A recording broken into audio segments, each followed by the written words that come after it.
Hello guys, magandang hapon na yan guys. Natapos din ako mag-ayos sa box. Oh, napagod ang yung lola. Yung box na yan, ayan. Box ng anak ko yan.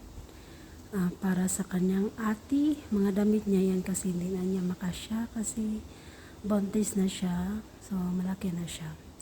And then, ito, sa kanya din yan. Kaso, meron pa kasing space, sayang. So, nilagyan ko ng mga shoes para naman masulit yung bayad natin sa box.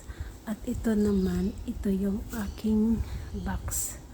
Yan, ang laman yan is mga foods, mga shampoo, lotion, etc. And then, hindi pa na-close kasi kailangan ko pa ng ganitong tape. Ayan. Ayan guys, tatlo guys. Thank you for watching.